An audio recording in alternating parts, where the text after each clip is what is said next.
Good evening. How is everybody? Welcome. I want to thank all the candidates who are all here for tonight that were invited and for agreeing to attend this forum sponsored by the League of Women Voters. My name is Elizabeth Foster Nolan. I am the past president of the League of Women Voters of Massachusetts, and I'm currently a member at large of the League of Women Voters. The League of Women Voters is a nonpartisan organization and does not support or oppose any political party or candidate at any level of government. The League also encourages informed and an active participation in government at all levels. I am thrilled to see that in Weymouth we have a race this year for many positions. So thank you to those who have stepped up to do that. We really do appreciate it. And while it's local, it's a great place to start, and we are thrilled that Weymouth has now kind of turned the corner to get people to be running for seats. Our moderator this evening is Jack Eklund, who has met, I believe, all of the candidates who will be speaking tonight. Jack joined the Southeast League of Women Voters in 2024 after serving as town moderator in Mattapoisett for 22 years. So he has just a tad bit of experience in moderating. He is a member of the Massachusetts League's moderators panel, and Jack was a practicing trial lawyer for 40 years. So before we begin the official part of this forum, I would ask each of you to stand for a moment of silence for Jim Melody, a candidate for councilor at large, a father, a husband, and a friend to many, who sadly passed away recently and will be missed in the town of Weymouth. Thank you. Before we begin the questions, I will start by explaining the procedures for each candidate. And they received them ahead of time, agreed to them, and they know these also, but I'd like to reiterate it once again so everybody knows the ground rules. We have tonight, first, our councilors at large, and there are 5 open seats for councilors at large. After the councilor at large forum, we will switch moderators, and I will moderate Council 1 and Council 2. I live in District 3, so I can, in fact, moderate for District 1 and District 2. Because I can vote for these individuals, I am not allowed by league rules to moderate that forum, just so people understand why there's a switch. And then Jack can get back to Mattapoisett a little bit earlier. Councilors for District 1 were invited to the forum tonight, but Kathy Kelly was unable to join us. So we will not be able to have a forum with questions for District 1. As the absence of one candidate in a 2-candidate race leaves us with an empty chair debate, which is the term that is used. The League cannot run an empty chair debate, but we will be allowing Pascal Berga, who is running, to have a 2-minute opening statement, and Kathy Kelly has sent in a 2-minute opening statement. But I wanted to let people know about that up front. We will then move on to District 2. So for the timing, 2 minutes for everybody's opening statement, a minute for your closing statement, and a minute to answer each question. We do not have rebuttal during this time. It's an informational forum and not an official debate. Opening statements will be done in the order that the candidates appear on the ballot. The order of questions is based on a random draw that was done last night. And we will rotate who was asked the questions first. So everybody will have a chance to answer a question first. So we do rotate there. Closing statements, they are in the reverse order of the opening statements. Don't worry, you'll be reminded of this as we go through the process. The timer will start after the question is read by the moderator. Please note, these 2 lovely ladies are our timers in the front, so just look at them, and they will hold up the paddles with your time for 1 minute, 30 seconds, 15 seconds, and then stop. If you continue speaking after your time is up, the moderator will thank you and he will move on to the next individual. And then personal references, not that I expect anyone, about other candidates are out of order. The forum is being taped, as you saw, by Jeff at WETC, and we will share a link to the recording on various Weymouth Facebook pages. I'll provide it to all candidates, and obviously WETC will have it. There is no taping of the forum tonight, as this event is the property of the League of Women Voters of Massachusetts. We need it to be aired in its entirety. That's why it is done this way. Please mute your cell phones, your tablets, all of those things, so that we can give our full attention to our candidates. We request that you treat all candidates fairly. And then we ask that you not clap or cheer after each question. We would like you to wait until we're at the end, and then you can clap for everybody. But it just makes it go smoother if people are not interrupted as the questions are going. So, with that, I have the pleasure of handing this over to Jack Eklund, who, as I said, has driven up here from Mattapoisett. But that's one of the great things about the League. We have an incredible network of moderators that we reach out to. So I'm putting you in very experienced hands, and we will then start the official forum. Thank you, Jack. Thank you very much, Elizabeth. It's a great pleasure to be here tonight. I was in New Bedford, which is a little closer to my current home, moderating a Counselor at Large forum last night. And I will say that even though Weymouth is a bit of a longer drive for me, I'm a native Brocktonian, a product of the Brockton schools, and practiced law for most of my career, well over 30 years, in either Brockton or just over the Brockton line in Easton. So I feel very much at home here, and I just want to say that I'm a graduate of Brockton High School, but I was never part of any of those sports teams that competed with the Weymouth North and South teams back in the 70s. So please don't hold that against me. I'm just not an athlete. We're going to start with the counselors at large, the candidates for counselor at large, and the candidates are Christopher Heffernan, Frederick Happel Jr., who's unable to attend, H. Richard Coughlin, Stephen Shinny, Andrew Ryan Donovan, who's unable to attend due to a death in the family, and Allison Dossett. Each of you will have 2 minutes for your opening statement. I had the pleasure of meeting the 4 candidates who are here a few minutes ago, and it's been my practice in running these forums for the last year or so that I like to keep things relatively informal and use first names. I will try to do that. Feel free to call me Jack. I think everyone is much more comfortable with first names in our current society. Because Andrew Donovan was unable to attend due to a death in his family, we asked if he would be kind enough to prepare a statement, and I will read that statement before we get to the actual openings of the candidates who are here. This is the statement of candidate Andrew Donovan. Good evening, and thank you to the League of Women Voters for hosting this important forum. On account of my father-in-law's untimely passing, my commitment to my family requires my full attention this evening. I'm deeply grateful for the understanding and for the opportunity to share a few words with you tonight. My name is Andrew Donovan, and I'm running for town council at large. For over 2 decades, my wife Shannon and I have built a life here in Weymouth, raising our daughters Lily and Anna in a community that has given our family so much and continues to grow in ways we can all be proud of. Many of you know me as Coach Dunny from my years of involvement with Weymouth Youth Hockey, and you know I bring energy, commitment, and follow through to everything I take on.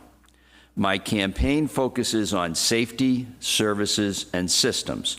I'm committed to ensuring our first responders have the resources they need to do their jobs effectively. I'll work to keep our schools and senior programs strong so every generation in Weymouth is supported, and I'll advocate for the continued expansion of our infrastructure, including water, gas, roads, and power, so it keeps pace with the town's growth. I'm running because I've built a career around forging partnerships and finding creative solutions, and those are the strengths I want to bring to the council table. Weymouth's future is bright, and together we can make sure it stays that way. I welcome your ideas, your questions, and your trust. You can reach me anytime at andyforweymouth@gmail.com.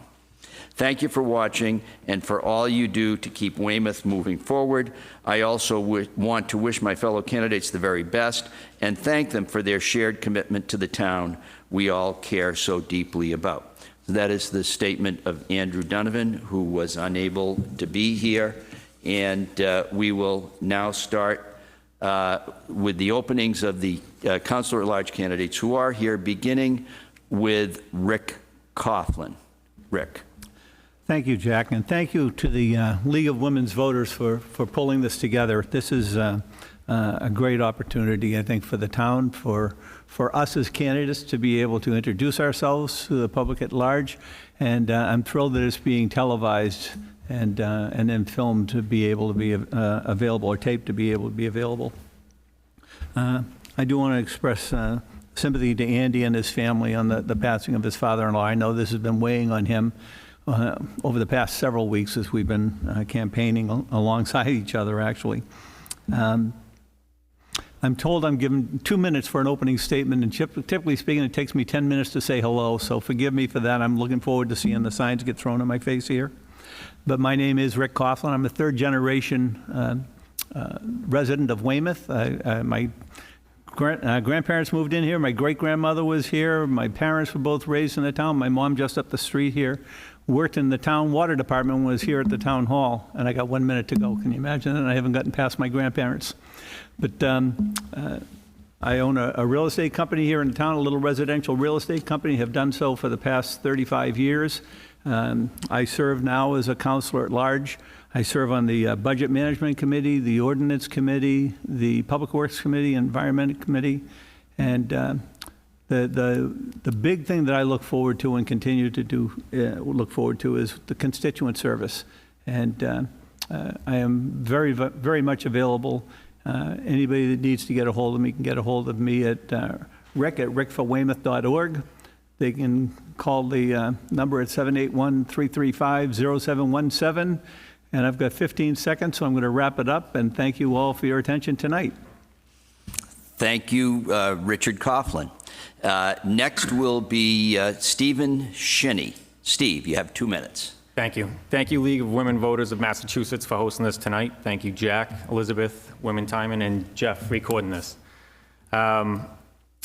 My family has been in Weymouth for over 100 years, and we were all raised on giving back to the community. So I witnessed this growing up as a young child to now, and I want my 2 young sons to witness this too. So I'm a board member on the North Weymouth Civic Association. For the last 6 years, I've been voted on to that. I'm the president of the Weymouth Vietnam Memorial. And I've recently just put a brand new brick pathway into the memorial where 900 Weymouth veterans will be memorialized in that with a free brick that won't cost them anything. And I'm also a Weymouth youth soccer coach for my son's team, and I think it's just very important to always give back to the community. And I was raised that way with my parents doing these things, and I want my 2 sons to follow in my footsteps as well. Lived here for 41 years. I found the love of my life that lived 3 miles away, and I've been with her for 21 years and married for 14 years. Weymouth has given me so many things, and I feel like it's my time to step up and give back to Weymouth. And I ran Greg Shanahan's campaign for the last 2 terms, and when I found out he wasn't running again, I knew this was my time to step up and do everything I could. And that's why I'm running for councilor at large, and I believe I can do a phenomenal job for the Weymouth residents. Thank you. Thank you, Stephen Shinny. Next, we'll hear from Christopher Heffernan. Thank you very much, Jack, and thank you to Elizabeth and the League, as well as WETC and our timekeepers here this evening. I thank you for the opportunity to speak with the public. My name is Chris Heffernan. I'm a proud product of the Weymouth Public Schools and a lifelong resident of the town of Weymouth. It was my education within the Weymouth Public Schools that led me to Suffolk University to receive a bachelor's degree and master's degree in government. The same year that I graduated from grad school, I ended up running for councilor at large in 2017, was fortunate enough to be elected, having served for the last 8 years. What I've seen over the last 8 years is a change in the town of Weymouth, a change in a very positive way. I've seen this town come together in times both good and bad. I've seen this town's economy grow, and I've seen the partnership between the elected officials and our constituents grow as well. I want to make sure that continues. I want to make sure that we continue making progress for our town, that everyone feels welcome in this town, and that we're moving forward together. There has been so much positive change from every side of this community, as honestly we're transitioning and growing. And I truly want to be there for what I believe will be many consequential years to come in this town. A few evenings ago, we were at the Southfield Neighborhood Association talking about the growth that's taking place up there, which is very exciting for the entire town from a fiscal standpoint, but also from just a regular community standpoint. There, in North Weymouth, South Weymouth, East Weymouth, there's exciting things happening around every corner, and I continue to be excited about being a part of it, and I look forward to our conversation this evening. Thank you, Christopher Heffernan. And finally, we'll hear from Allison Dossett. Allison, you have 2 minutes. Thank you, Jack, and thank you to the League of Women Voters for hosting this evening and everybody who's come out, and to those watching from home. My name is Allison Dossett. I'm a 34-year resident of Weymouth. I was actually born here, but my family relocated to Boston, where I was one of the first classes of girls at Boys Latin School. There were plenty of folks there that wanted to see that desegregation program fail, but I'm happy to report that it's been very successful these many years, and I'm proud to have graduated with among the first girls to make it through that school. My husband and I looked at Weymouth as a place to settle down and raise a family. We had no other town in mind, and part of that was because when we met with Weymouth residents to talk about their experience here, they just were so enthusiastic and encouraged us to consider it, which we did, and we've never looked back. We have 2 children. Our son is a surgeon in southwestern United States, and our daughter works in IT for an international wildlife conservatorship. As far as my time here in Weymouth, in the last 10 years, you may have seen me. I've been involved with a group of citizen advocates called Friends of Fennell. And this group originally was Save Open Spaces, which sought to help the town acquire property to maintain green space with all the development going on. We then later evolved to protect our neighborhood from an unpopular billboard project, which you may have heard of. And from there, we have been solicited by other neighborhood groups to lend them a hand as well in similar predicaments. I am very much looking forward to representing the entire town if you'll elect me, but I will say that with all these other candidates, you cannot lose. Thank you. Thank you, Allison Dossett. We'll now begin the question and answer part of our forum, and the first question to which each candidate will have 1 minute to answer will initially go to Rick. Please describe the top 2 issues facing Weymouth in the short term and in the long term. I think that both of them are very much related, both the short term and long term. First and foremost, I think, is the growth that we've got. It's creating a number of different challenges and issues that we have in the town, but they're positive challenges and issues. And I think that within that growth, that's going to be one of the big issues. And that's also related to the water. And we're moving forward with that right now with the MWRA. That looks like that is going to be beginning to be online in about 6 years. So Lord willing, we'll be able to meet both of those. And that's going to be our short term and long term, is how do we deal with this as a town as we transform. Thank you, Rick. The same question for Chris.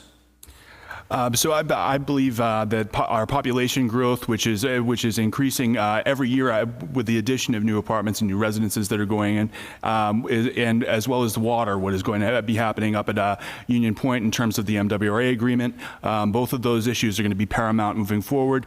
I think that we've made a significant development with the MWRA having been able to get that application in. The administration submitted it.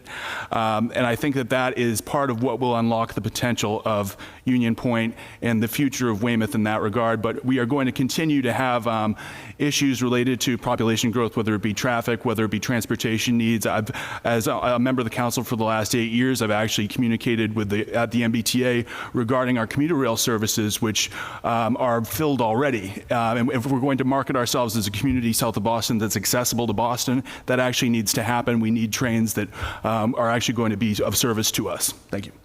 Thank you, Chris. Same question for Allison. Well, in the short term, I see the seawall project over in North Weymouth as being one of critical importance. I know that federal funding was cut for that, but I do think that is something that we should be petitioning the state to get some support for, given the immediate threat I see for the residents who live there based on what I've witnessed in person and spoken to them about, as well as seen on videos, which are very disturbing. In the longer term, I think that we do also need state and federal support to deal with our infrastructure. The town has got a very aging water system. We lose 1 million gallons a day to the ground, which does not pay. And as we grow and develop, we need to make sure that we are accessing all the water that we have available and not pumping expensive MWRA water through bad pipes. Thank you. Thank you. And finally, Stephen. Thank you for the question. For the growth part, I believe that the Union Point is going to be our biggest thing. We need to build a better tax revenue for this town as we grow. And I don't want to see us as voters and residents to have to pay more in taxes. And what can we do to grow this city and town without affecting the day-to-day life of everyone? And I think that's really important, a smart, common sense building to Union Point. And for the short term, I believe that safety. As Weymouth grows, we're learning that the traffic and red lights that everyone runs, we all witness as we drive through town, every red light people are running, the safety of everyone's in a rush. And how can we address that for safety concerns? And I believe the Weymouth Police Department and Fire Department can rely on that, and we can work together. Thank you. Thank you, Stephen. Now for question 2, we're going to do some follow-up to question 1, and this will go to Chris first. Of the 2 issues you identified in question 1, please explain or expand on how you would approach the solution to one of the issues you identified. Chris. In terms of the water issue that we're having, I think supporting the MWRA application and making sure that comes to fruition as soon as possible. I think that the deadline for that pipe actually being operational is 2030, and that's going to require quite a lot of work, not just by this council, but by the administration. We're going to have to work with surrounding towns. That pipe is going to have to come through one of the surrounding towns. There's several different proposals for that, and they've yet to select one, but I believe that is going to be incumbent upon this council going forward to make sure that we do everything we can to facilitate that, to make sure Union Point and the rest of the town has a water source going forward that's safe and reliable. Thank you very much. Thank you, Chris. Same question for Allison. So in terms of infrastructure, my goal hopefully is to see the base developed. I know we mentioned about 6 years' time. I think that the development of the base is going to fuel some of the regional, not just local to Weymouth, but regional funding, and the state and its feds are clamoring for more revenues. So hopefully some of that money will come back to us and roll out and start to repair some of the infrastructure elsewhere in Weymouth. We've got pipes in some areas that apparently are made of wood, very, very old lead pipes that need replacing, and hoping that some of the growth that we're seeing taking place within the community, those revenues can be applied to this very urgent problem, as well as hoping that the state and the feds will acknowledge that this is a cost that cannot be borne on the back of tax and ratepayers, as it's too extensive. Thank you, Allison. Same question for Stephen. Thank you. So for the growth part that I believe is important would be at Union Point, like everyone else agrees, that we need common sense building with a developer that's going to work with the residents and bring them everything that they were promised when they started moving there. And that we need to make sure that there's a food store, that it's that live, work, play atmosphere that they were all promised many years ago. And I think that's really important, to make sure it's common sense, nothing that is with green space and everything that the town can use. And the water is going to be a big part of that, but like everyone agrees that that's going to happen. And then hopefully by 2030 that's here, and we can develop that land, and I'll be extremely happy with what we've been waiting for 25 years to happen. Thank you. Thank you, Stephen. And finally, the same question for Rick. And again, that as we're looking at the development that's coming, the growth that we're coming, and it just seems like water has been an issue that we've been talking about for years here. MWRA being online within about the next 6 years is going to be critical. Chris, you just alluded to the idea that there's a couple of different options that are being negotiated right now, either to have the line come through Braintree or to come through Quincy. The mayor's office is working on that now, and the negotiations are going on with the towns to see what we can do about having that done. As that's being done, New England Development is already moving forward with Union Point. So we're seeing that the development there is continuing, but we can't lose sight of the development that's happening through the rest of the town and keep a handle on that and move it forward responsibly. Thank you very much, Rick. And I want to thank all of you. You've been remarkably good at keeping your time and actually finishing a couple of seconds early in most cases, so thanks. The third question will go to Allison first. Given the complexities of municipal finance and the competing needs surrounding department funding, please explain your views on prioritization of decisions as they relate to departmental funding. Well, I do know this, that for my entire life, there's never been enough money, no matter where you are, whether it's corporate, healthcare, or municipalities. I do think first and foremost, we need to look at our safety. I don't believe that we should be looking to cut those positions or those services first. I think there are plenty other places in a budget that could be trimmed without the impact that imposing cuts on safety will have.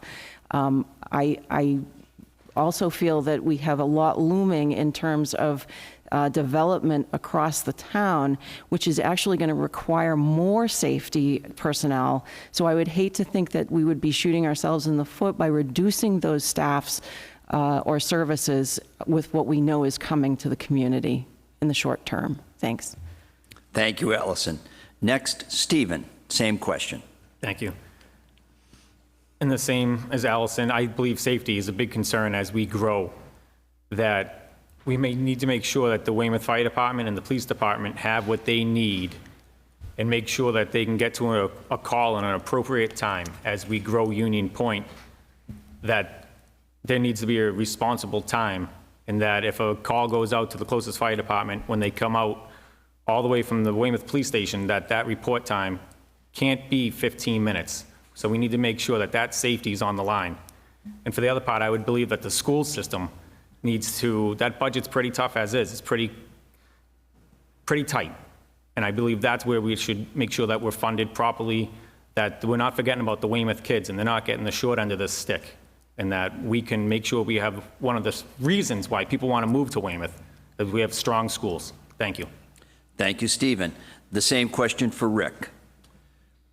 So it's interesting when I talk about the list of stuff that I do, the list doesn't get longer, it gets wider. And I find the same thing here. I don't see a list of 1, 2, 3. I see a 1, 1A, 1B, that sort of a list. Safety is number one. I think that every resident of the town has a right to have safety. So the infrastructure we've got within our public safety is critical. But education is a close second to that, because without an education system, then our kids are lost and and people won't be moving into the community. And then finally, the infrastructure needs to be worked on. And again, those are like a 1A, 1B, 1C, if you want to rate them in terms of that. But those are the areas in which we need to be focused when we're making decisions with finances. Thank you, Rick. And finally, the same question for Chris. Thank you very much, Jack. One of the most important factors in how we create our budget here in the town of Weymouth is the numbers that we get from the governor's office and from the state legislature as well to determine just how much funding we're getting for certain things like schools, roads, and things of that sort. The governor has already issued a hiring freeze for the state government. We're potentially facing a tough year statewide next year when it comes to finances. That being said, I do believe that public safety and education are the two most forward-facing services in the town of Weymouth and in municipal government as a whole. And I think focusing on both of those, public safety and education, and making sure that we sustain all of our services to the best degree possible. Thank you very much, Chris. Question 4 will go first to Stephen. There are different views surrounding development activities in Weymouth. What are your views on the town's recent development initiatives and planned development over the next 2 years? Thank you. I believe we need to listen to our residents and make sure that they're getting what they want. In North Weymouth, they had a developer come in that wanted to build a unit that housed over 50 people with no parking, no nothing. And that whole neighborhood in the North Weymouth came out as a whole against it. We had North Weymouth District 1 Councilor Pascal get meetings for all the residents to come out, and everyone was against it. There wasn't one resident that thought it was a great idea. And I believe that's what we need. We need to make sure that we're listening to what our residents want, that we're doing common sense building for our growth, and that we need to make sure that we are listening to our residents. Thank you. Thank you, Stephen. Same question for Rick. As we're doing the development, the activity in Weymouth over the next couple of years, excuse me, I think first and foremost, we've got to make sure it's responsible. We've got to be protecting our neighborhoods at the same time as we're doing the development. Having said that, we can't abandon the development. When we take a look at the monies that we've been going back to the last question, state and federal monies, you can hear it's being cut. That's going to be unreliable.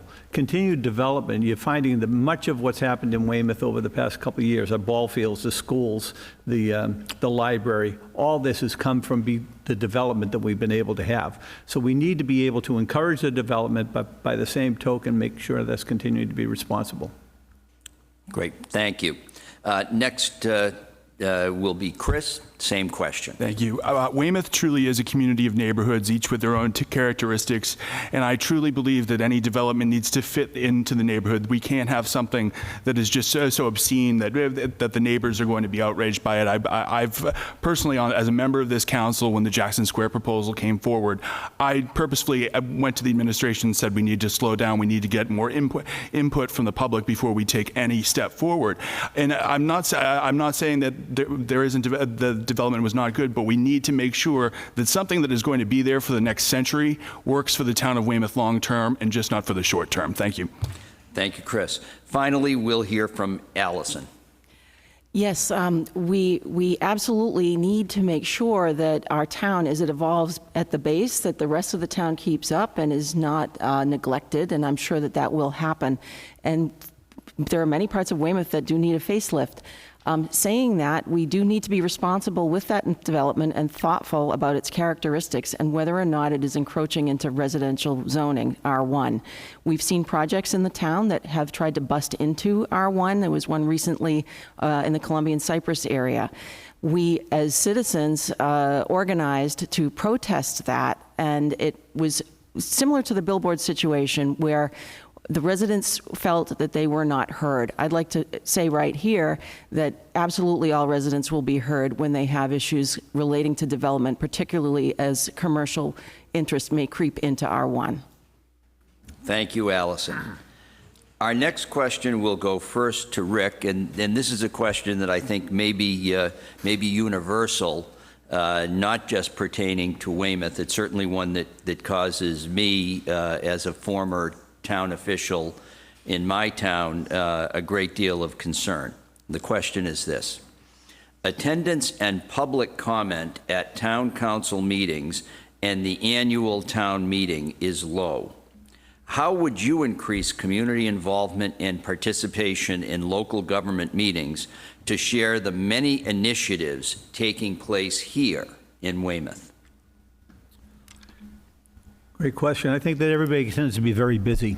Very, very few people are working just a typical little 40-hour week now. Most people are working more than that, and their kids are involved in different sports, so it's really a challenge to try to get out and to be involved with this. You see that in volunteer organizations. I'm sure the League of Women's Voters has had the same issue, trying to get people to be part of the organizations.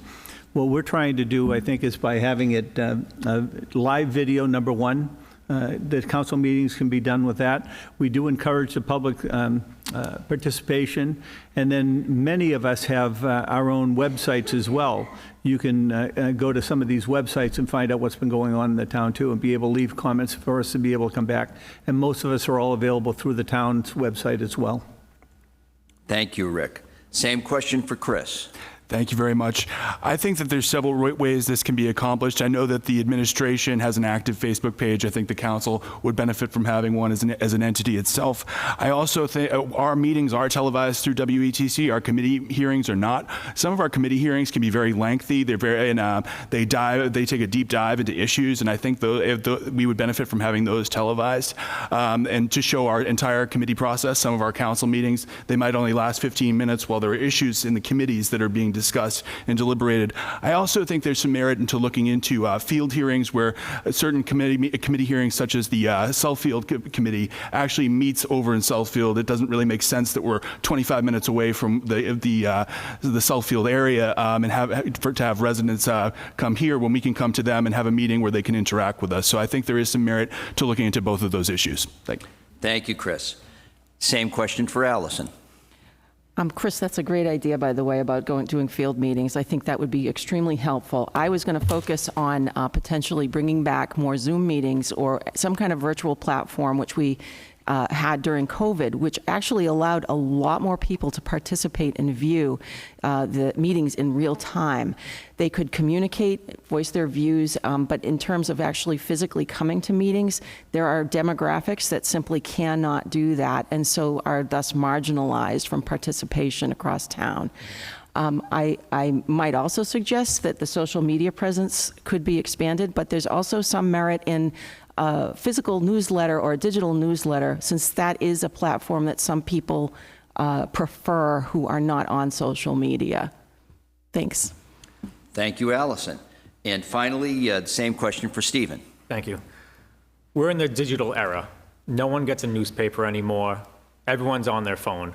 If we weren't doing this right now, everyone would be sitting on their house with the phone just glowing in their face. So we need to lean on social media. George Raymond runs a lot of social media pages in our town right now, and he does a phenomenal job getting the word out to everyone. When he runs the Weymouth 400 events, the food trucks, everything. And for the town council, like everyone's already commented, we, as a representative of our town and the council, we need to make sure that we're getting our voice out, and telling everyone what needs to be going on.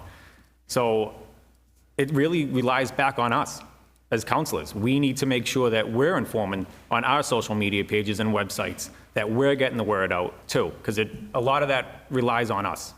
Thank you. Thank you very much, Stephen. Jack, I want to go on record that I still read newspapers. I enjoy sitting down and actually turning the pages. Okay, well, and we'll give other people the opportunity to go on the record if they feel so inclined about other critical issues of the day. What funnies do you read, Rick? Okay, question 6, we'll go to Chris first.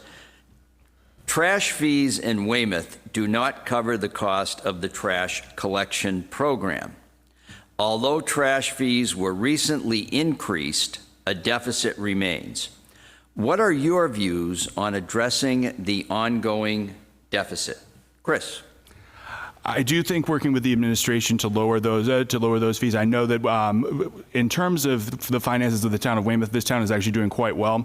The other communities around us had to resort to overrides over the course of the last few years. In some cases, multiple overrides, the administration was able to make sure that we had a budget that was balanced and a budget that was fiscally sound. One of those ways was by balancing by raising the trash fee, and that came to us in the spring of this year. And I believe that there are different ways of which we cannot burden the taxpayer, and we need to find new revenues, new forms of revenue in order to make sure that we are not putting that fee on our residents. And I am committed to working with the administration to do that. Thank you. Thank you, Chris. Allison, same question. So fees, fines, and taxes, they're all the same bucket.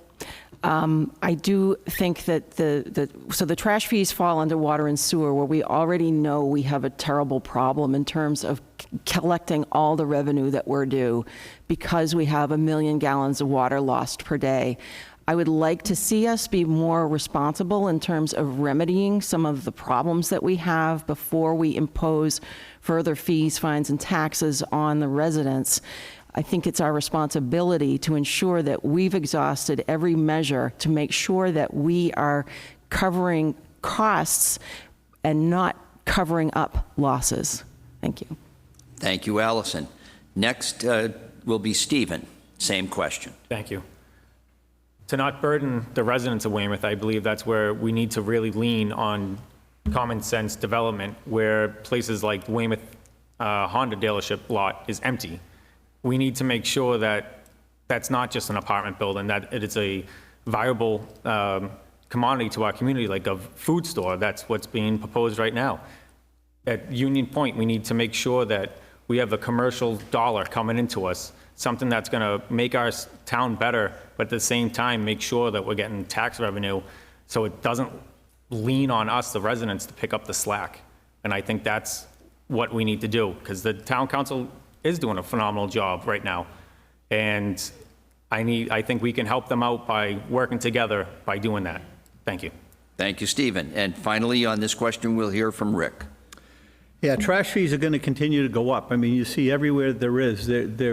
I've heard stories about out in the Pacific, there being barges out there full of trash, and so trying to get rid of it is going to continue to go up. I'm thrilled to see what the town has done now. We did have to have some modest increases, but as you had pointed out, Jack, it's not being covered. The total cost is not being covered, so the town is subsidizing that to a point.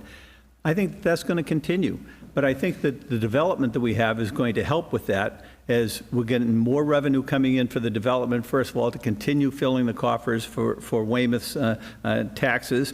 But the other thing is that as this development is occurring, especially with smaller communities, many of these are going to be having private trash. You can either have dumpsters or private trash removal that'll be happening with it. And I think that's going to be beneficial to us as well.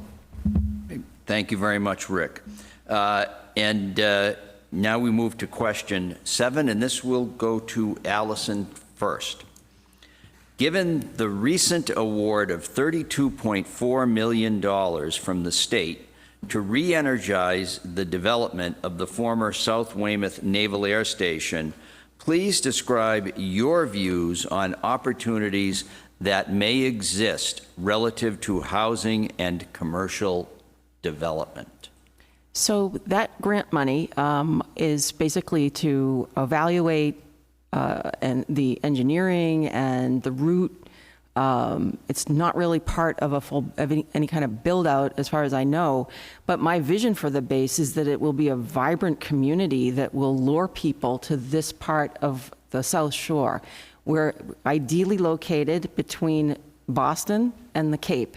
It's the sweet spot of this area. So my hope is that there will be amenities there that will not just be of benefit to folks that live here, but will actually draw other people in, not just to the retail space, but potentially to the apartments. And if they can offer amenities for remote workers, like some communities are doing, that could be a really exciting thing and a definite lure for some of the young folks. Right. Thank you, Allison. Same question for Stephen.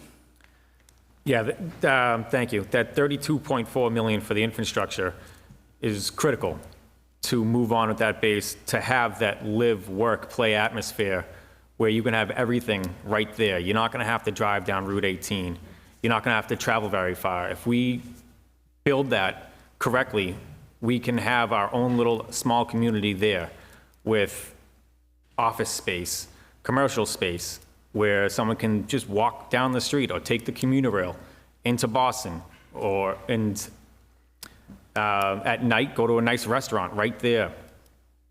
And we already have the soccer fields that do a phenomenal job. So once that infrastructure with that money is done properly, and we know we can bring that money, that water in to build this out, then we're going to have that live, work, play. Thank you. Thank you very much, Stephen. Next, we'll hear from Rick. Same question. So that 32.4 million is not just something that oh gee, the town has 32.4, where will we spend it? It is geared for infrastructure, and specifically the infrastructure and then water and sewer as well. So some of that's going to be used to look for where those water leaks are coming and wherever, and to patch some of that stuff up. It's also being used to prepare the way for the MWRA system coming in. So all that is critical to get the groundwork done. It's almost like site work. If you're familiar with any sort of development, as a house is being built, the lot has to be cleared out, the foundation has to be dug, poured, and then get all that work brought in before you can actually start building the house. We're going to have the same thing happening here, where that infrastructure has to be done. That's where that 32.4 is going to be going to. Right. Thank you, Rick. And finally, on this question, we'll hear from Chris. Thank you. And I believe on this issue, the state is actually, at long last, after nearly a quarter of a century of Southfield trying to take shape, is actually very receptive to the town of Weymouth's needs and concerns in this area. The Lieutenant Governor has been here multiple times, and the administration has made sure that they are focusing on housing, specifically transit-oriented housing, which is Union Point. This $32 million, I truly believe, should be used to look at utilities, traffic studies as well, to make sure that when it's finally built out, that the traffic flows in a natural way, that there's not a buildup of traffic everywhere, and that it does not. If we do this correctly, that won't happen. I also believe that what needs to also happen on the base is a public safety building, which has been long promised, but we've yet to make much progress on that. We need at least a substation for public safety up at Union Point. I believe it's imperative that we do that. Thank you very much, Chris. Question 8 will go to Stephen first. Over the past several years, the town has spent a lot of funding on the revival and refurbishing of the town's athletic fields. In the context of open space or blighted areas, what do you think should be the town's top priority over the next 2 years? Thank you. And as someone who used those fields, coaching soccer and having small children who play on those fields, it's phenomenal. It's a great thing that brings families to this community. So I think it is important to enforce a blight law for things like on Bridge Street, where we have 3 abandoned buildings and a rundown hotel that we would love to see something done. And we have a beautiful trail, Abigail Adams Trail in Great Esca Park, where we have a great green space around there where we can incorporate that. So I believe that we can continue on that path of upgrading Weymouth slowly, of course, but to upgrade Weymouth and enforce blight laws and continue with the fields. Thank you. Thank you, Stephen. Same question for Rick. Yeah, the fields that have been done have been phenomenal. And you take a look at Libby Field, you take a look at Legion Field, you take a look at Lovell Field over by Pingree School. And those are not only great fields for us to be using, but they're also bringing revenue into the town. What we can start looking at now is the next level, and those are those neighborhood parks. We can take a look at Webb Park. We can take a look at House Rock Park. The other neighborhood parks where the kids and the families in those particular neighborhoods can go and play basketball or have a little bit of a pickup baseball game or something of that nature, and make sure those parks have the same sort of a quality that we've got in some of the major fields and parks here in the town. Thank you, Rick. The same question We'll now go to Chris. Thank you. So in the past, the Weymouth Town Council has had a blight ordinance before. I believe it was Councilor Hall when she served here, came forward with that along with, I believe, Councilor Lacey. And that's been an issue in town for a long time. I do believe that making sure the health department and the enforcement on blighted properties is always on the front burner for the town, making sure that our streets project a clean and a very effective town. I also believe in terms of the parks enforcement of things like no littering, things, and no one spending the evening, let's say, in one park, like the homeless and things like that. I think that making sure that these parks remain pristine is paramount. Now that we have them, they've become part of our park system. We need to make sure they're pristine to project the image that we want for the town of Weymouth. Thank you. Thank you, Chris. And finally, same question to Allison. Yeah, the parks really and recreation areas have really been an amazing contribution to the town and bring a sense of community. I would love to see, with all the apartments going in, more attention paid to some green space and potential trail areas. Now, that doesn't really reflect on blighted space, but something to consider as perhaps developers come in and want to develop the blighted space. Part of their mitigation might be contributing funds to the acquisition of some green space that we could use, not just wetlands, which we want to preserve and protect, but also space that we could have trails or something for not just apartment dwellers, but homeowners to take their families and just enjoy nature as our town builds up. Thank you, Allison. And we are almost finished with the race, so to speak. We have one more question before you'll have an opportunity to give your closing statements. And our final question will go to Rick first. If elected as town councilor at large, what do you want to see as your major accomplishment at the end of your 2-year term?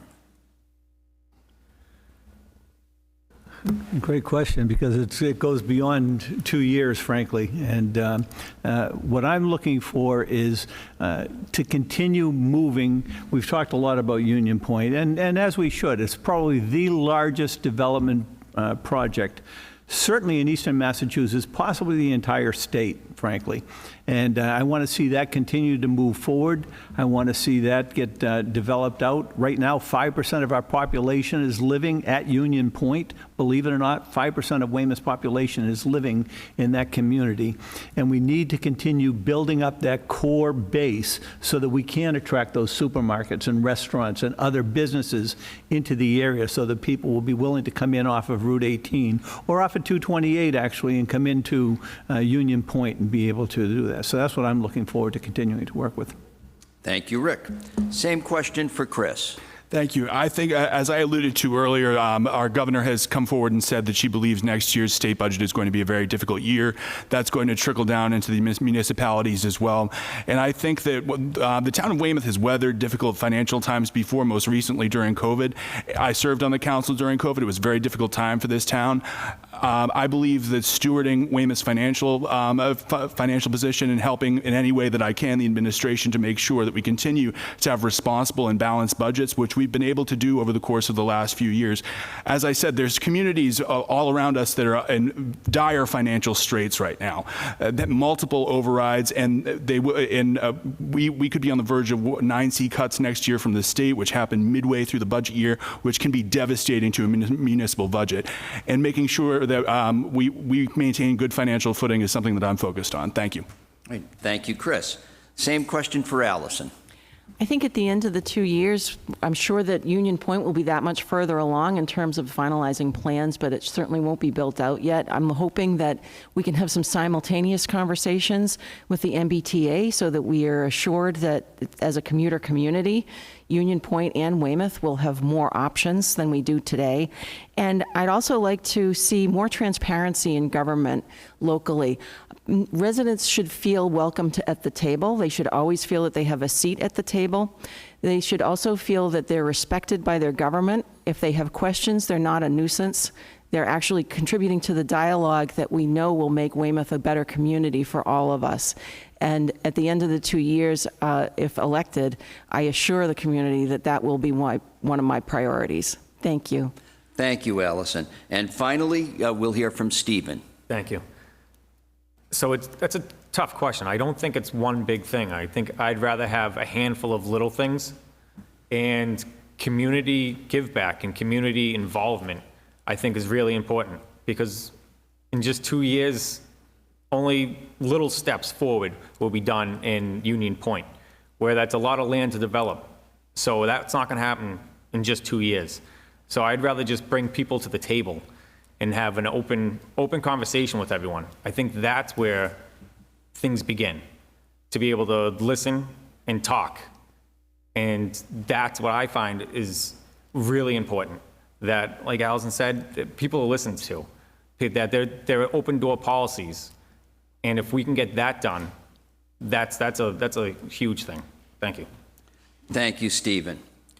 We're now going to conclude our forum with closing statements by each of the candidates, and we're going to do the closings in reverse order, of which we did the openings, and we're going to start on the far right, beginning with Allison. You have 1 minute. Thank you. Well, I do want to conclude by saying thanks again for allowing me to be present here. I'd like to thank all of the folks that gave me signatures and got me on this ballot, and I'm looking forward to whatever the outcome is. I think we have an incredible group of candidates who are committed to this community. As for myself, I am really looking forward to what the immediate future has for Weymouth. I think we're on the cusp of a golden era here. Don't sell your house. I do believe that every community is going to benefit from the build out at the base. It is going to be the engine that fuels all of the things that we want and hope for Weymouth. It's going to be exciting times, and I look forward to being a part of it. Thank you. Thank you, Allison. Chris. Well, I want to thank you, Jack, for moderating this evening. I want to thank Elizabeth and the League for having us, our timekeepers, and as well as WETC. It's been an honor for me to serve on the Weymouth Town Council for the last 8 years. I've truly enjoyed helping the residents and helping to make our town the best place it possibly can be. I truly believe the best days of our community are ahead of us. I see so many positive developments happening everywhere in town. I also think that I have the experience to help lead this town forward with a new mayor and new administration, and the potential of 2 new councilors joining us during the next session. I believe it's an exciting time to be in town government, to help move this town in a positive way forward, and to work with everyone in doing that. Thank you very much. I'm number 6 on the ballot on November 4th, and I would appreciate your support. Thank you very much. Thank you, Chris. Next, we'll hear from Stephen. Thank you. Thank you, League of Women Voters. Thank you, Elizabeth, Jack, and the 2 women who timed that I don't know your name, but I'm sorry. First off, I just want to say we have an empty seat up here tonight, and we kind of missed mention about Jim Melody. So I want to just point that out, and I'm sorry that he's not able to be here with us, and I think that's really important for my closing remarks to just make sure that he's mentioned. So I'm sorry he couldn't be here. It's a big loss to the town. But for me, please vote for me. I think I'll do a phenomenal job, just like everyone else here tonight. But I want my children to grow up in the same town I grew up, where it's somewhere we can all give back and watch this beautiful town grow. And I think we can do that together. So, Steve Shinnie, number 5 on the ballot. Thank you. Thank you, Stephen. And finally, we'll hear from Rick Coughlin. Thank you again, Jack, and thank you again to the League of Women's Voters, to the people who are taking time out of their evenings or afternoons, however it might be when you're viewing this on WETC. I appreciate your spending the time and listening and putting up with us, frankly. Again, my goal is just to keep Weymouth moving forward, and as a councilor at large, I intend to continue advocating to do that. The taxes that have been being paid by this development is what's causing things to grow right now. I've used the example in the past, and people have heard me talk about the building that we sold in Weymouth Landing. Sold it, and we were paying about $5,000 a year in taxes. The condos that are in there right now are bringing in nearly $150,000 in taxes. That's what's paying for the fields, the libraries, the upgrades. And I've got 15 seconds, I'm being told. So Weymouth used to be a town that people settled for. They wanted Hingham, they wanted Braintree. Right now, Weymouth has become that destination community with our roads, and I've got to stop, I'm told. fine. Thank you, Rick. Thank you very much to all of our candidates, Allison Dossett, Christopher Heffernan, Stephen Shinny, and Richard Coughlin. It's been a very informative and civic and well-timed forum. So thank you all very much.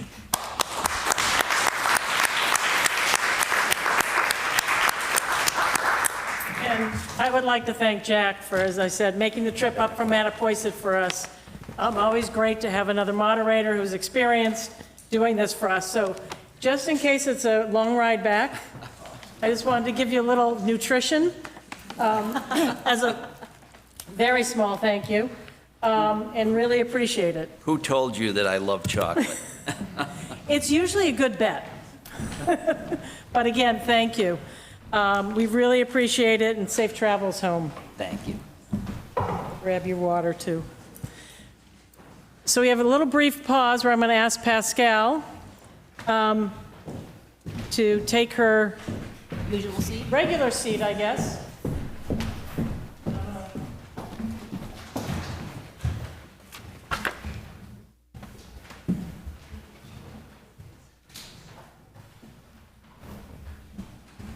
As I said earlier, unfortunately, Kathy Kelly was unable to join us this evening, and so that left us with that we always call an empty chair debate.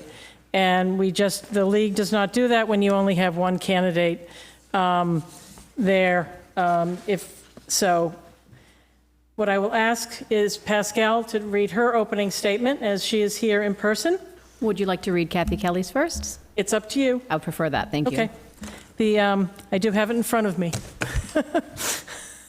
But again, we always offer people the opportunity, if they cannot make it, to do a 2-minute opening statement, and that's across the board for anybody. Kathy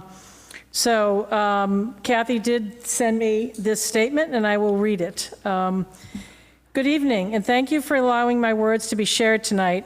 Although I'm unable to attend in person, I'm grateful to have the opportunity to speak to you and share why I'm running for District 1 Councilor.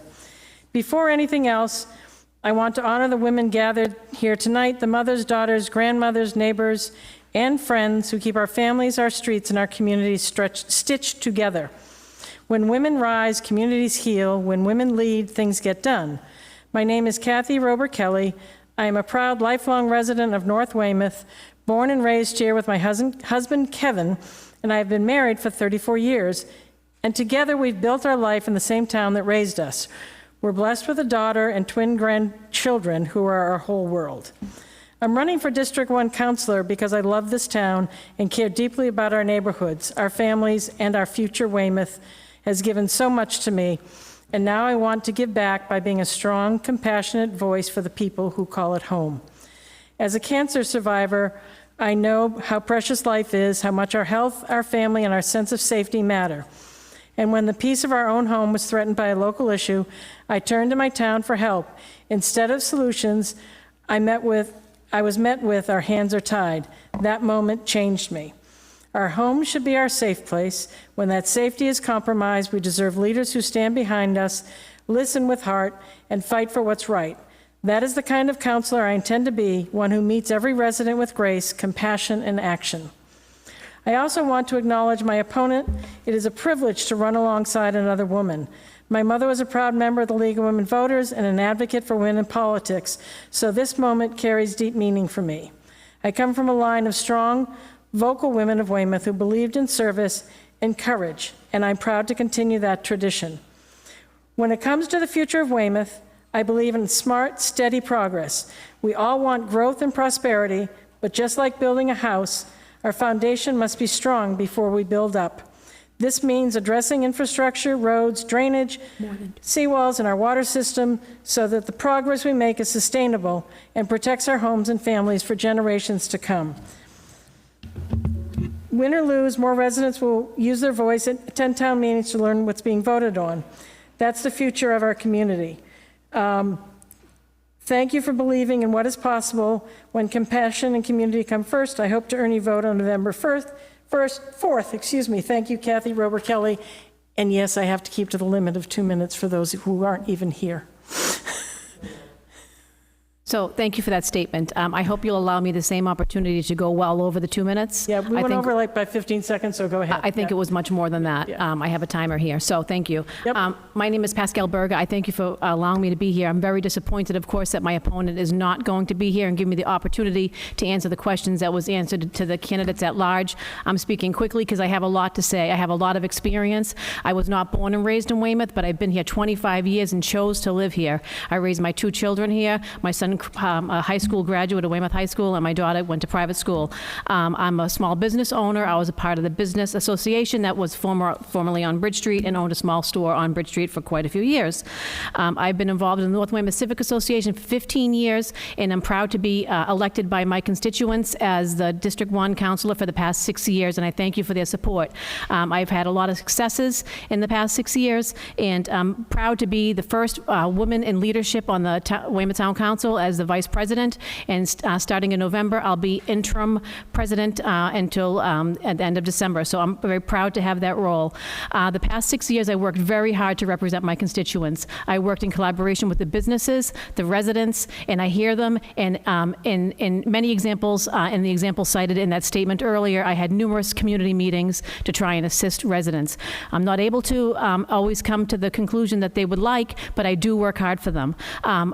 Some examples of success that we've had in North Weymouth for the past 6 years have been Beals Park, the improvements at Great Hill, millions of dollars in road improvements for North Weymouth. We were the first ones to have it. We have some new developments. We had an abandoned gas station that was abandoned for 20 years, redeveloped into a beautiful 4-family unit across from Beals Park. I was instrumental in making Beals Park happen, and if you go to Beals Park, you'll notice that there's people of all ages, from all communities, local adults, young adults, enjoying different aspects of that park. The things that you don't know and don't see, the things that I work behind the scenes on, making sure that our businesses don't overtake our green space. We had a gas station recently that tried to overtake a public park on Bridge Street. I fight for every inch of green space on Bridge Street. I have community meetings for future development and always incorporate the involvement of the neighbors. Some other things that you didn't see, me working hard on is gas station decided to put lifts on the property, outside lifts. Those were taken down within 24 hours. So those were taken down. There's a lot to say. I have a lot of accomplishments and successes. I work hard for the neighborhood. We're also going to have another gas station. So there was another proposal for a gas station and apartment building where the current apartment building is being built, and that didn't happen due to my advocacy. So I thank you for the neighbors collaborating with me. I thank you for the support. I believe that experience should count for something. I work hard. I work day and night. I take my constituent calls with my families on vacation, wherever I am. My phone's always on me. I'm happy to take those calls. If anyone presented questions that they would like to have answered tonight, I'll be happy to answer them. I'll happy to answer them in any forum. I was chomping at the bit to answer the questions of my colleagues and the other people running for council. I have a lot to say, and I have a lot more value to give to the town of Weymouth. I look forward to moving Weymouth forward together with the current administration, and I worked well with the former administrations, the 2 administrations. So thank you. I'm Pascal Berger. I hope I have your vote. I want to continue on working with Mayor Melise and working on behalf of my constituents to keep Weymouth the best community around. Thank you.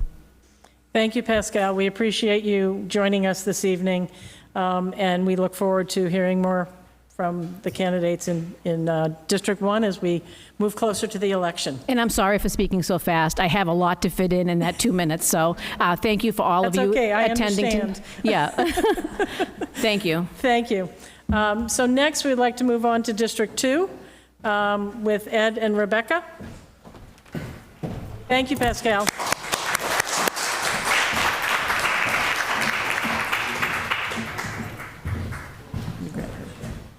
She's going to grab it.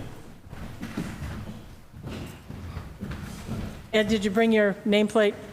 Let me grab that. I was trying to be efficient. Thank you.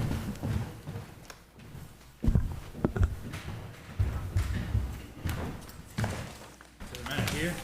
Yep. All right. There's some water and some mints. Good luck, Rebecca. So, same rules apply to what you were sitting through. Sorry, they weren't laminated, so they kind of fly. So just as a quick reminder, you have 2 minutes for an opening statement, you have 1 minute for a response, and then you will have 1 minute for a closing statement. We will rotate between the two of you who gets to ask first for the question. And the opening statements are based on ballot order, and the closing statements will be reversed. So, without further ado, I will ask Ed, okay if I call you Ed? Yeah. To begin with your opening statement, and you have 2 minutes. All right, so my name's Ed Cowan. I'm a United States Marine Corps combat veteran, infantry, which I do think is actually important to this town specifically. Weymouth has a huge military tradition, and I think it's important that we have a veteran, especially an infantry combat veteran, on the town council first. I'm an entrepreneur. I buy and sell property, mostly out of state. I own 24 acres in New Hampshire. I just sold a property down in Baltimore. I'm invested in my community. I volunteer all over. I ran for mayor previously, the last 2 elections. The first time when no one else would against Mayor Hedlund. It wasn't about Mayor Hedlund. It was just to put my ideas into the town conversation. Unions, to make sure our teachers get a fair shake. I would be a town councilor for the whole town. And I would actually play as impactful role as I possibly could from the town council, working with the school administrators, the school committee, the teachers union, making sure that being a pro-union candidate, firefighters are in a union, teachers are in a union, town employees are in a union, police are in a union. That's the kind of stuff I'd bring. And I want to work with everybody. And I'd be a good one. And I'll let you go with that. Thank you, Ed. I guess I got a couple of seconds left. I would say, in addition to that, I do think utilities are the most important issue. Not just water, though. Electricity going into the future. I would like to see us join Belt and Braintree. We have the infrastructure, we have telephone poles, lines. If we can join the MWRA, we can join Belt, or at least we can try and find out. And I would have that as my little side project of my own. Thank you. Rebecca. Good evening, everybody, and thank you very much to the League of Women Voters for holding this forum tonight. It is the only opportunity for District 2 candidates to speak before the voters, so thank you very much. My name is Rebecca Sherlock-Shangra, and I am running to be Weymouth's next District 2 Town Councilor. I have lived in Weymouth Landing for over 10 years now with my wife, Molly, and in every way you can define it, Weymouth is definitely our home. As an accomplished public servant and engaged member of the community, I'm running to make sure the residents of District 2 have an experienced leader and advocate representing residents' concerns and voices in Town Hall. I've served as an elected member of the Weymouth School Committee since January 2018 and currently sit as the vice chair. This role has given me valuable experience with the municipal budget process, policy development, labor relations, local and state laws and regulations, and consensus building. I am proud to have earned a reputation for being an approachable and caring elected leader who reliably returns calls, replies to emails, and follows up on constituent concerns. I am an active member of the Weymouth community and have served on numerous boards and committees, including the board of the Friends of the Weymouth Libraries and the leadership team for the Yes for a New Chapman campaign. Outside of Weymouth, I'm a senior lecturer of applied human development at Boston University and also have a university level appointment in the provost's office as a faculty fellow for academic integrity. I'm also a proud, experienced union steward and bargaining team member, having proudly held union cards with CWA 1300 and SEIU 509. Again, I'm happy to be here tonight, and I'm grateful for the opportunity to share my priorities and thoughts about District 2 with the Weymouth voters, and I look forward to a great conversation. Thank you, Rebecca. Question 1 will go to Rebecca. Traffic, a favorite subject of many. There are concerns and complaints about traffic in the landing that many experience and is seen by many to be due to the additional development in the area. What suggestions do you have to help with the traffic issues? Yeah, we only have a minute, right? So we do, my wife and I do live right on Commercial Street in the landing. We are surrounded by the many of it wonderful new development in the apartments, so I feel this question inside my soul. Here's what I think. I think we need to be mindful that some of the roads and streets are not under Weymouth's control. With those factors, I do think it's important for a district councilor to be in contact with town administration and with the state to talk about things like the timing of lights, different lanes, and ways we can help mitigate congestion. Another thing is just working as projects are being planned, working with developers with traffic in mind to try to prevent these problems before they actually happen. But I am very sympathetic to this issue. Thank you, Rebecca. Ed? I would say first, I live close by as well to the land, and I would say, I mean, honestly, there is only so much you can do in the landing as far as like alleviating that traffic, but I think if there is to be any answer, I think it will come out of the community, like by listening to the voters, listening to the residents nearby. I don't know if there's any additional parking areas we can put in. There's not a lot of room down there. I mean, the buildings by the look of it, aren't even at maximum occupancy yet. So I do think that is going to be a bigger and bigger issue as they do fill up and there are more cars on the road in that area. But I think if there is a solution to be found, it'll be found with the residents, essentially. Thank you, Ed. The next question will start with you, Ed, and that is, you may feel that this is familiar. What two issues do you believe are the most important to address in District 2 over your term if you win? Honestly, as I said before, our utilities, not just water, but if we can join the MWRA is a water utility. If we can join the MWRA, maybe we can join BELD. Maybe we can talk to the good folks over in Braintree and say, I mean, honestly, I've been here for 10 years now. I bought a house in 2001 in Wilson Ave, but I was born in Taunton, Mass. I went to high school in Norton, Mass. Taunton, Mass has Taunton Municipal Lighting Plant. They have some of the cheapest electricity rates in the state. I think that's why Braintree sticks with BELD. I think we should look into that. And not only that, with the MWRA, I think a lot of residents are worried about a price increase. I think if there is an additional price increase, that we should try to offset it elsewhere in the budget to try to not put that on the backs of the residents. And that's all for now. I'm out of time. Thank you. Rebecca?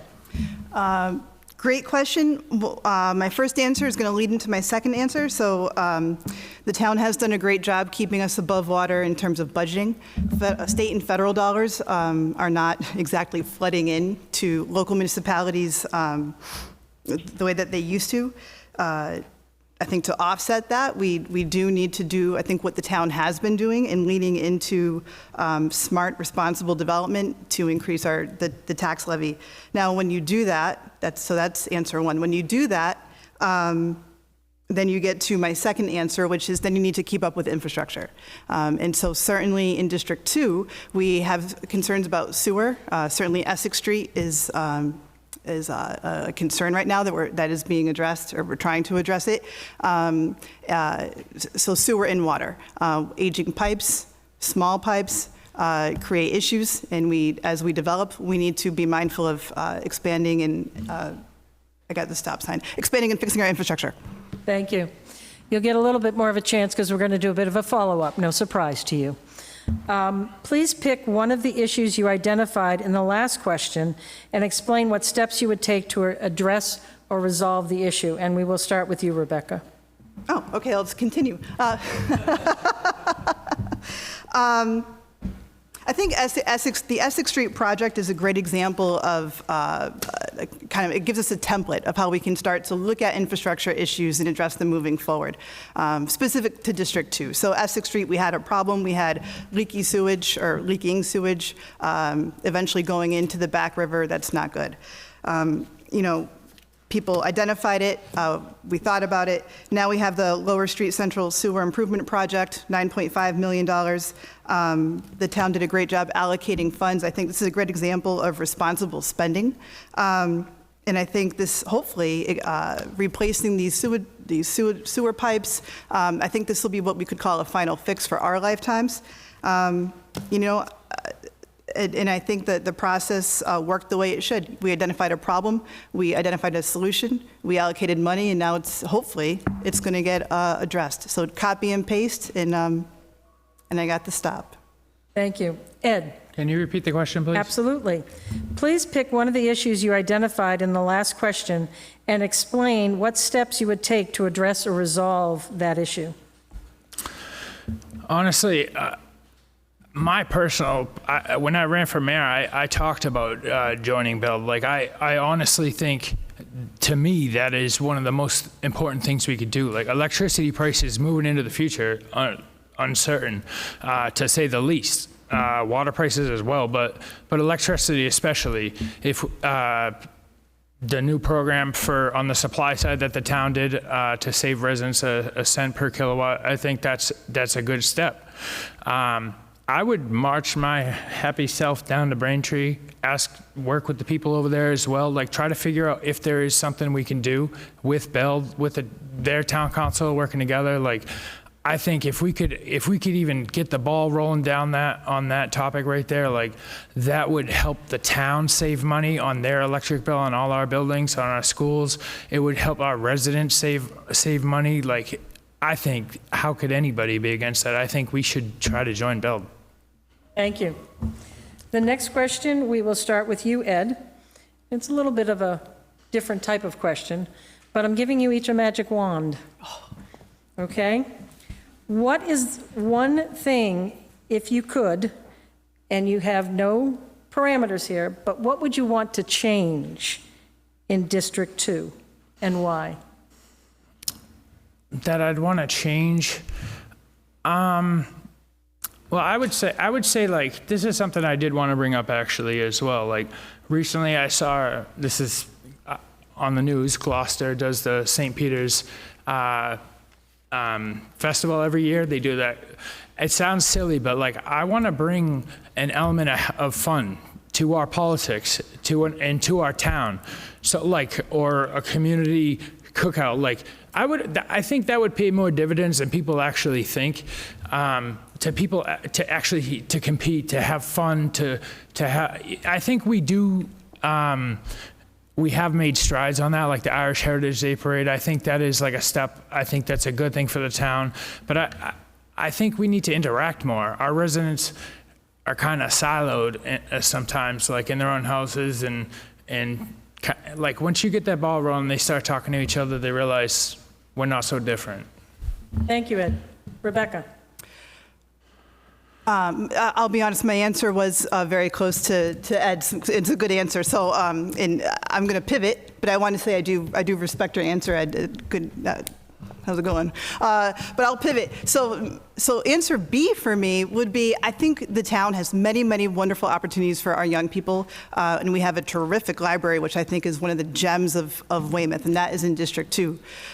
We also have a great, this is out of District 2, but a great teen center. I think I'm biased, but I think we have one of the best public school systems on the South Shore. But here's what I would like. Oh, and our rec department's phenomenal. But here's what I like for our young people. I'd like them to have a little bit more access to all of these things, especially outside of the school year. So I'd like to find a way to get opportunities for youth involvement in front of families a little bit more, and to maybe have some ways of getting kids to and from these programs, even if their parents are working during the day during the summer. I'd just like to see some more engagement, or easier engagement for our youth. Thank you, Rebecca. Rebecca, we'll start with you for question 5. How do you plan to involve residents in the decision-making process for matters in District 2 and the town of Weymouth issues that they're working on all the time? You're not just working for District 2, you are a member of the town council. Yep. So how do you plan to get residents involved? You know, I think this needs to be a multi-pronged approach. Number one is something I've been doing with school committee since I joined, is just updating folks about our agendas and our meeting minutes, or our meeting notes, just using social media, so meeting people where they are. So that's prong one. Prong two is I like the idea of having district-level coffee hours, both maybe during the weekday and weekends, just to be accessible to people's schedules. So just opening, I guess opening myself up to ask questions and just to engage and give folks the opportunity to catch up with what's been going on. But number three is a more high-level approach, and I want to use the latest example of the town's meeting with regard to the Honda dealership redevelopment. I think it was a great example of the town discussing a matter and inviting residents in, hearing opinions, and honestly spending however long it took to receive public comment and really make people feel like they were heard and a part of the process. Thank you. Ed? For me, and I think that was a good answer as well, but I think for me personally, it's bringing people into their own government. It's once you get elected, inviting those same folks that helped elect you to town hall, and not just the same people that always show up, but like really making an effort to invite people that you agree with or disagree with to come into their own government because it is theirs, to make them feel invested in their own town. In a stronger way than maybe they've felt before. I think other things as well, I'll pivot to this, like you talk about growing the tax base in Weymouth, like, or all the development, right? Like we have buildings all over town that are empty. I think rather than instead of building new buildings all over and needing water for those, let's fill the buildings we got right now open to function all the other ones in town. And I have another one, but I don't want to bring it up with 5 seconds left, so. Thank you, Ed. The next question, Ed, you will begin. Question 6. Please describe your qualifications and specific experience that will make you the best fit to be the next District 2 councilor. Man, I have certainly non-traditional experience. There's not a lot of combat veterans trying to run for office, but it is specifically because of that which made me want to run for office, to come home to, you know what I mean, like such a great country in my home state, in my hometown, and seeing my neighbors yelling at each other, or just not being able to talk to each other. I just think we can do better in a lot of different ways. I want to not only bring people into town hall, but I want to keep them here and keep them engaged and do things for the right reasons. You know what I mean? And there's so many great people in this town, and there's so many great elected officials and the ladies who work at town hall and make this place run. And I also wanted to say about women. Women really are the backbone of this country. Every town I go to, they're the ones that are making things happen. And I just want to give you all credit for that. I appreciate you all. Thank you, Ed. Rebecca? I certainly, I think the 8 years I've spent on the school committee, but notably through a global pandemic that was very, very difficult for public education, through the lobbying for, planning, and then opening of our new Chapman Middle School, and then through several superintendent turnovers. I think that gave me a lot of experience and opportunity to grow as somebody who listens to constituents, who receives a bunch of feedback, and who has had to communicate back to people whether or not the news was news I wanted to give somebody or not. I still learned that's a very important part of being an elected official. Additionally, I'm a teacher. My day job is teaching and synthesizing sometimes really complex information for people to make it easy for them to understand and to empower them with their own knowledge so that they can independently make their own decisions too. Thank you. Take a deep breath. Last question. All right. So, while you are running for District 2 councilor, and will be representing a specific district within the town, you are still part of a larger town council that is for the entire town. So you're looking at those issues as well as your own district issues. I would like to know what committee you would want to be on that you think will benefit you, the town, and District 2. As you know, there are many committees and everybody gets appointed to at least 2 committees. So we will start with you, Rebecca. So two answers. My first answer will be wherever I'm needed. I will happily sit and serve and learn and participate.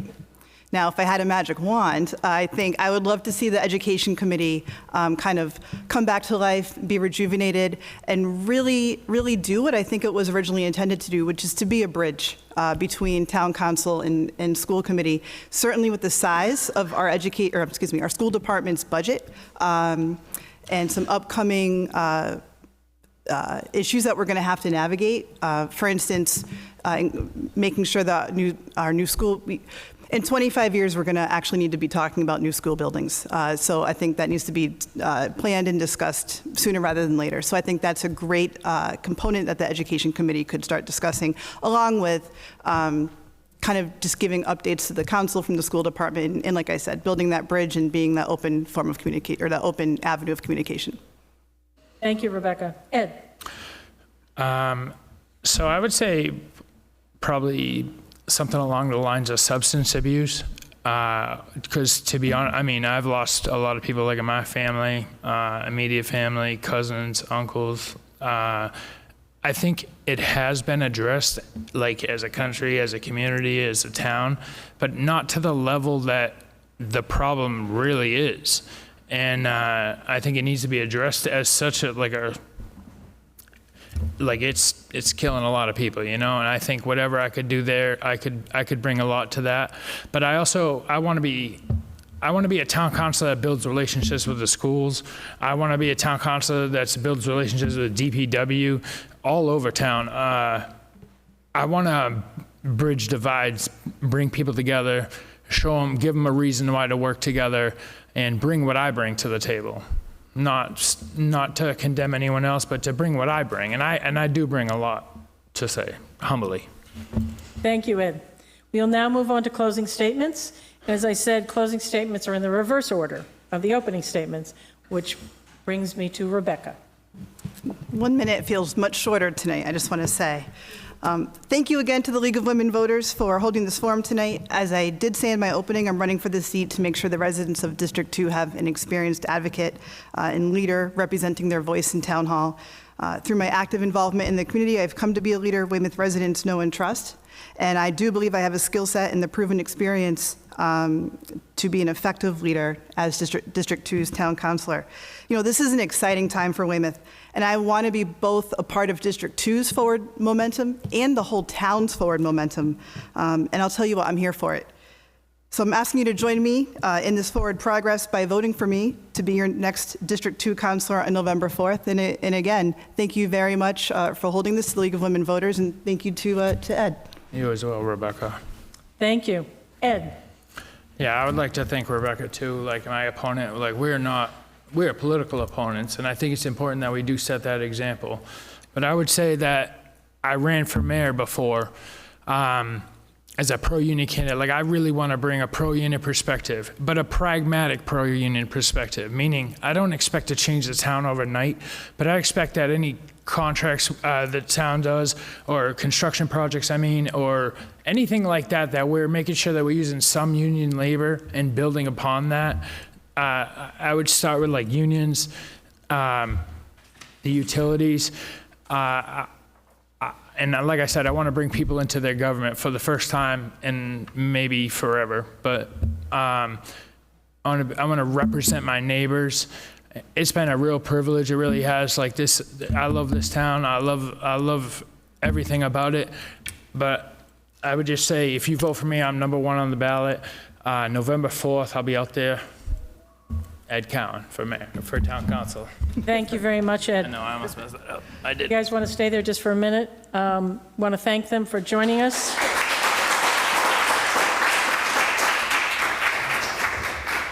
And in closing, I would like to close this forum by thanking all of the candidates here who agreed to come and be here and participate in our democratic process.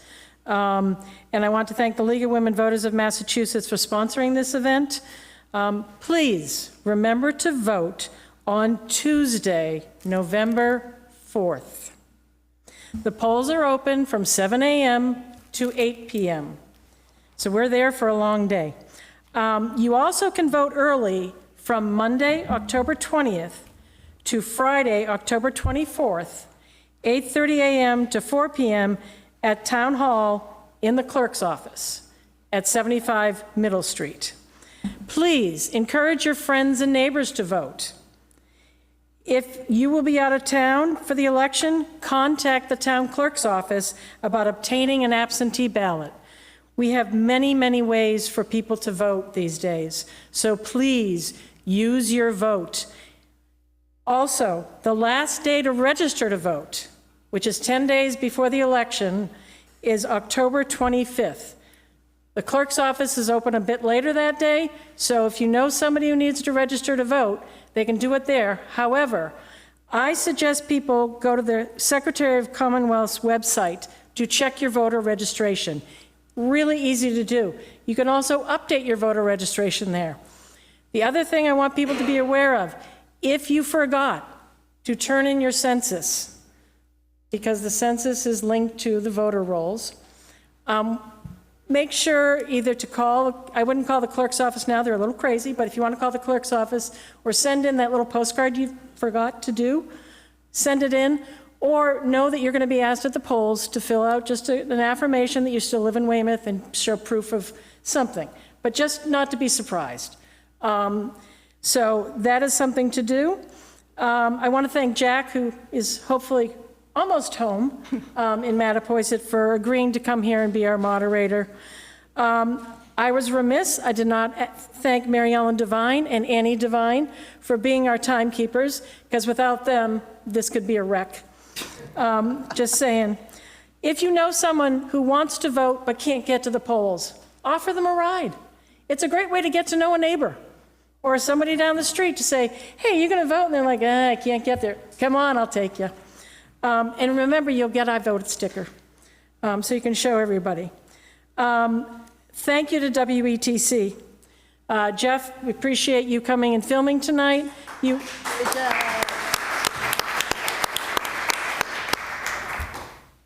Without them, we can't broadcast this obviously live. We think it's important. We know many people do want to watch this from home. So thank you. They will provide this up to the election. You'll see on WETC when it's going to run. So you can also tell people, advertise when it's going to be run. There are a couple more forums coming up or events coming up. And Pascal, if I'm wrong, please correct me. The North Weymouth Civic Association is having a candidates night on the 22nd of this month at the Whipple Center at 7 o'clock? At 7 o'clock. So I was right there. Also, the League of Women Voters of Massachusetts is sponsoring a school committee forum. Again, I will not moderate because I can vote for school committee members. So there will be a moderator from the Massachusetts League of Women Voters. That is on October 30th. It is here. It is at Town Council. Again, Jeff will, or hopefully Jeff will be here. He's nodding yes, so that's a good thing. That will be a couple of other opportunities for people to learn about candidates. So I thank you all for joining us, and I would be remiss, people know that I say this, but your vote does matter. There have been elections, in case you don't know, that have been lost by one vote. And it's not just one that has been lost by one vote. So that's why it's important for everybody to get out and vote. And democracy is not a spectator sport. So please vote. Thank you again to all the candidates. Thank you for those who have joined us here in person. Appreciate it. Have a fabulous evening. It's a little chilly out there, so make sure you throw on a jacket, but thank you again.